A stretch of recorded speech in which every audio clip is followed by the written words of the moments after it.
IOI. I am Brian Lent, co-founder and CEO of Plunk, and I'm absolutely thrilled to be here today. And I'm absolutely passionate about data, because data is absolutely at the core of everything we do.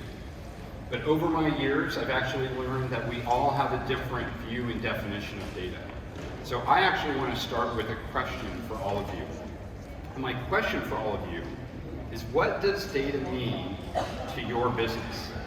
So let's take a look.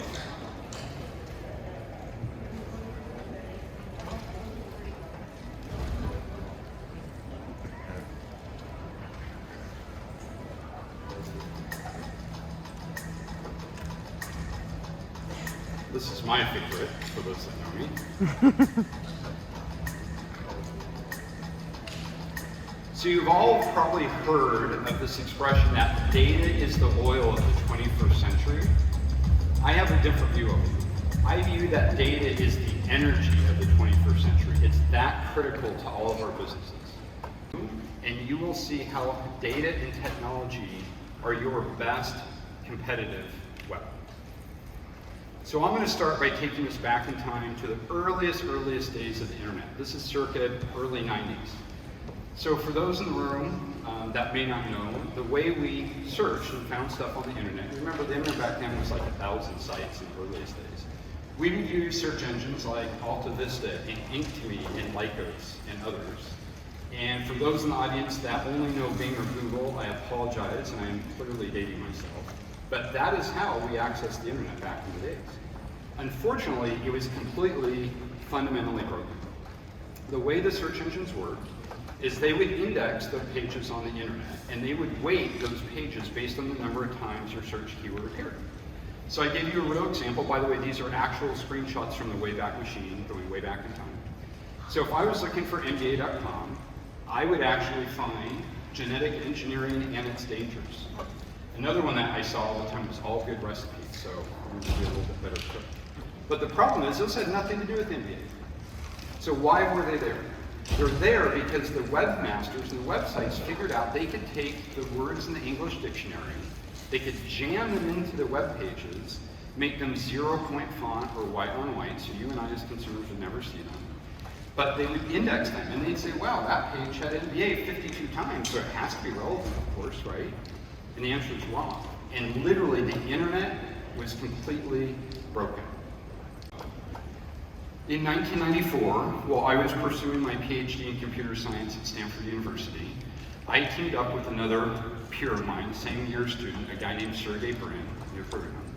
And we formed together a team called Midas for mining data at Stanford. And we used that team to build our PhD research, which was mining the text on the internet. We came up with a really cool but simple innovation. We found, by using better data and analytics, that the internet, in fact, was this hyper-connected graph of nodes. And so what we realized is that rather than take the keywords within the web pages, we use the keywords on the links to the internet, we could develop a much better way to rank pages. So here in this example, you can see for NBA.com, we found at the time there were like 20 other sites, then there was 500, then 1,000, that had NBA in the link that referenced that site. So effectively what we learned is that the metadata of the internet, the metadata of the web, was a better source of ranking results. And that's where you get the name PageRank. It literally is that simple, and I'm here to tell you that any one of us could be and could have built Google. True story. So I'm going to share 2 factoids that probably most in the world don't know, but I felt this was the best audience to hear this. So number 1, Google is a number. Google is 10 to the 100 power. So Sergey and I thought the internet in all its glory, in decades from now, could potentially be as big as 10 to the 100. Unfortunately, Google is spelled like you see here, there, G-O-O-G-O-L. That is a Google. And we had misspelled it the way you see it today for more than 4.5 years until anyone told us. And of course, at that point, the cat was out of the bag. Fortunately, I didn't go to Stanford to learn spelling, so don't blame that one on me. The second fact that most don't know is that we had a better approach, right? So we try to sell it because we're at Stanford and you're entrepreneurs, I'm an entrepreneur. So we went to those search engines that you saw that were broken. We said, how about this? We'll license the PageRank algorithm to you for a mere $1 million. $1 million, that's it, you can get it. And guess how many of those search engines licensed Google at the time? Anyone? Zero. And there's probably a core reason, and that's because the pay-per-click business model hadn't even been invented yet. So Google is pervasive in our life. There's stats that range, because Google doesn't report this, but it could be as many as 30 billion queries per day. That's more than 4 searches for every human being on planet Earth every single day. Think about that. I was in 1998 to join the Amazon technology team. This is also when Amazon was very, very young. I and my team built Amazon's first analytics and recommendations platform. And mind you, this is when Amazon was a whopping 12 terabytes of data, all the data that existed. And back then, these were 12 huge racks of EMC storage. They cost $1 million each. I remember Jeff telling me, it was like, Brian, be really careful. Now, of course, that data fits in the palm of your hand in a hard drive. But Jeff's vision, for those who didn't know, was to build e-commerce retailing by using the data of the site to make it better. This is all about the customer experience. So I was fascinated in Florida and super excited to move to Seattle and join this team. So my team built what you see here, highlighted. Customers who bought this item also bought. That's actually based on my PhD at Stanford.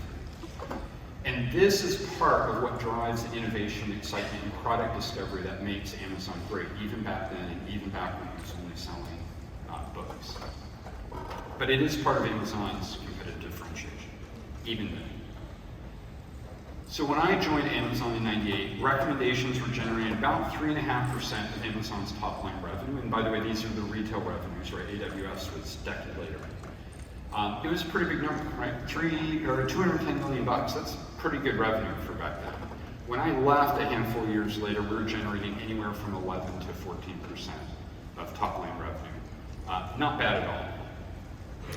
But fast forward to today, and this is a live screenshot, and you can see analytics and recommendations throughout the site. I assume many of us here are Amazon customers, and hopefully many of you discover new products and bought new things through the things that we recommend.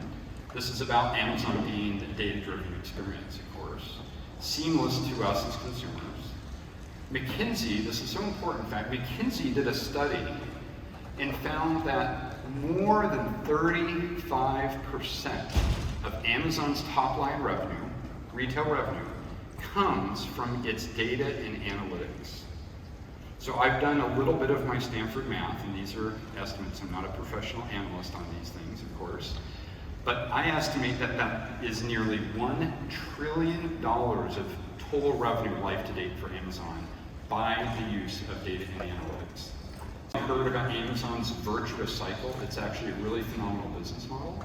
And what I can tell you as an insider, data and analytics and technology are the flywheel inside that virtuous cycle that drives it. Absolutely Amazon's core competitive weapon in the market. So, how did we do? Good measures or stock? So this is Amazon stock price from IPO to a time I was there, actually the late 90s. And you can see it's a pretty, typical hockey stick that most of us would like to have. I think any one of us as companies, and certainly as a tech startup, I'd love to go back to my shareholders and report a 7,000% return. That's not too bad. I'll take that.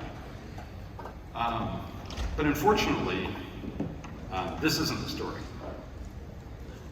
So this is the story. That meteoric rise, that hockey stick that you saw, that literally is that little teeny blip. You don't even notice it compared to what Amazon has achieved today. Think about this, folks. $100 invested in Amazon's IPO, if you held that investment, would return $234,000 in returns. Absolutely phenomenal. But this growth, this curve does not happen unless you understand at the core DNA level of the company the use of data and technology. So, why did I walk us through these two examples? Because it matters for our market, for residential real estate. And I'm seeing in our market some of the same fundamental trends and data points and movements that I saw at the birth of Google and at the early days of Amazon. But there's a but. I personally believe that our market opportunity is bigger than Google and Amazon combined. And I can say that because I was there at the early days. And I believe this because we are the largest asset class in the world. Residential real estate in the US just surpassed $50 trillion, larger than all of the US stock markets combined this year. Think about that. The Federal Reserve Bank of San Francisco recently issued this report, and it's quite fascinating and very thorough. They looked at all forms of assets and investing starting in 1870, and I think they took it all the way forward to 2015. And they found that investment in real estate, residential real estate, was the best form of wealth creation, even more than stocks when you adjust for risk. So I believe our market is absolutely on an inflection point for hyper-explosive growth. And I believe that for two reasons. Number one, this market has been completely underserved from technology and data for far, far too long. And number two, we're now seeing new types of investment ownership and many more investors coming into our space, and that's only going to accelerate. Gates is famous for talking about the fact that we underestimate what we can achieve in 10 years, and we always overestimate what we can do in 2 years. And as a serial entrepreneur, I can certainly vouch for that because I'm right down the middle of that track. But you can look at Apple, Amazon, Google, Lycos, Facebook, and see that these are living proof of these trends. So I want to make a bold, audacious claim here at IOI, and that I personally believe there will be a stock exchange for residential real estate that allows us to buy and sell fractional shares of our homes as if they were companies. Real estate, and the other is to be able to track residential real estate values in real time. History repeats itself. We've seen time and time again, when we fractionalize markets, they become way, way bigger because we introduce new forms of ownership. And that's true whether it's real estate or it's stocks. So think about this. Back in 2016, prior to 2016, we could only buy individual shares of stock. So unless you had enough money, you couldn't buy or afford Apple or Amazon or Google or certainly Berkshire Hathaway. But after 2016, we can buy fractional shares, and that has really fueled the retail investor boom. But when markets gain the benefit of becoming fractionalized, they need better data. They need data that is transparent, they need data that is accurate, and they need data that is analyzed. And that has to happen in real time. Slide here. But there's a reason it's that way, and it's largely because prop tech has had so much innovation over the last 2 to 4 years. And I believe data has unlocked 4 major areas within our market space. So let me just kind of walk through just a handful of these, given the time that we have. So if you look at, for instance, Proppy or T0 or DigiShares, they're finding ways to tokenize real physical real estate. Or if you look at a company like Arrive, they're finding ways to allow us to buy fractional shares of single-family rental homes and share in the revenue income and the rental income from those homes. And I think you can actually buy those shares for as little as $10 per share. Or if you want your dream home that we could never otherwise afford, you could go to Picasso and buy 1/8 share of the home. Or as I like to say, you can buy 8 dream homes for the price of 1. Home hubs are a technology I'm personally very fascinated about. This is really exciting, folks. This is the ability for us to connect realtors, lenders, appraisers, buyers, contractors, all in one spot to be able to communicate, to have a dialogue through the entire home ownership journey. And I talked about the size of the overall market for residential real estate surpassing $50 trillion. By our analytics, more than 28 trillion of that is owned by us as equity. But the problem is, unfortunate news today, with interest rates reaching a 15-year peak and apparently only rising, we're not likely to do a cash-out refi anymore to remodel our homes. Right? And unless you're big fans of Tom Selleck, you're probably not likely to want to do a reverse mortgage either. So these companies that are doing these securitized home equity products are using these advanced analytics to set proper valuation baselines for equity and unlocking countless forms of access to that capital. And there's obviously dozens of new ways to buy and sell homes. One I'm most excited by is the institutional investors.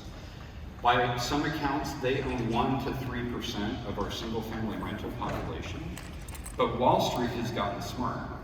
Wall Street knows that real estate is one of the best hedges to inflation. So they have targeted ownership in this sector anywhere from 20 to 25%. So I think we're going to see a massive influx of revenues and sales coming in from that marketplace. So here's the key. As a realtor, how do you participate? One, there's simply going to be more transactions. And some of these transactions, by the way, where we talk about fractionalized shares, there's lifetime commissions that are paid for the resale of those as time goes on. Smart business model. There's also the opportunity that we know between the times when buys a home and sells a home, statistically roughly 7 years on average.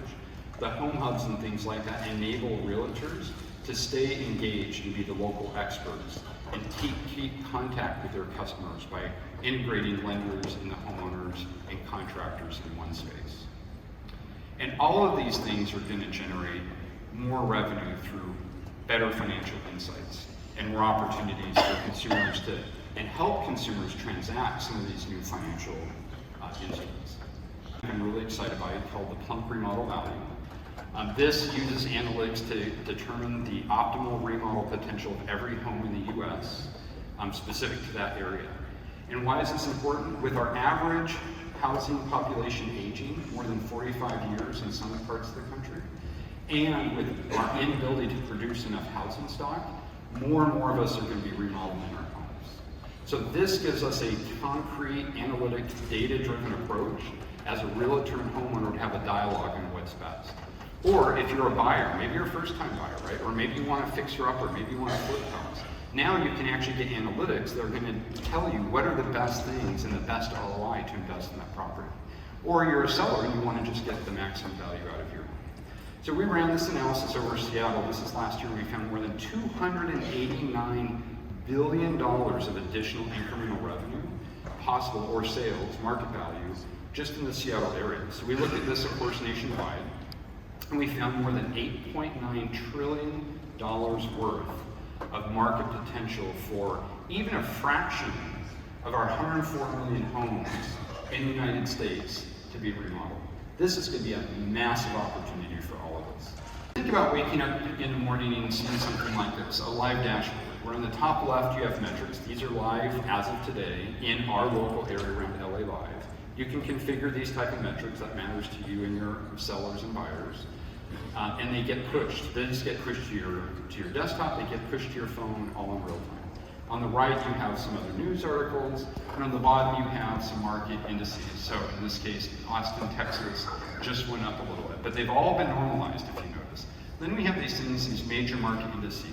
These are indices that are predefined in major markets to allow you and your customers to be able to talk about how local markets are performing relative to the nation. But if you're an institutional buyer, you may decide that those market indices should be your portfolio. So maybe it's generation portfolio 1, 2, and 3. You want to see how they're performing on a nationwide basis and compare to other markets.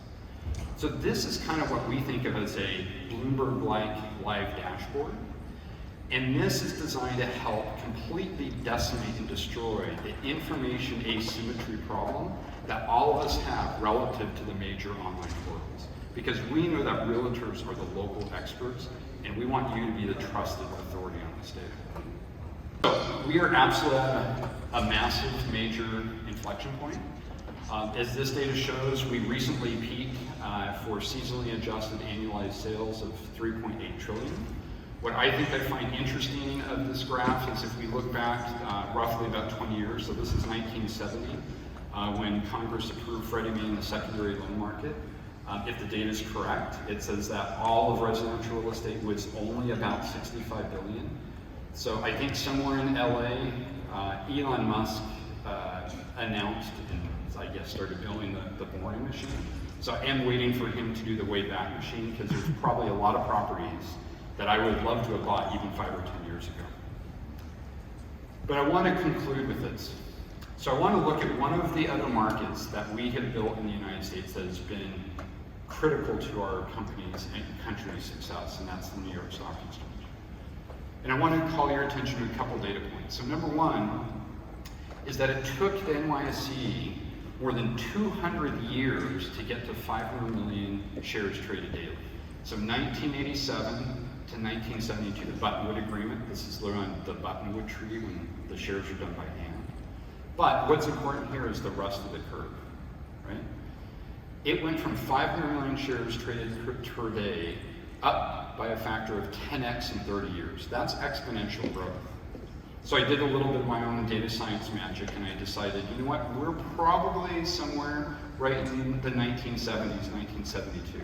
Right, and I look at this and say, wow, it's hard to believe, but 1975 is when we had the first electronic trading and some of the first index funds.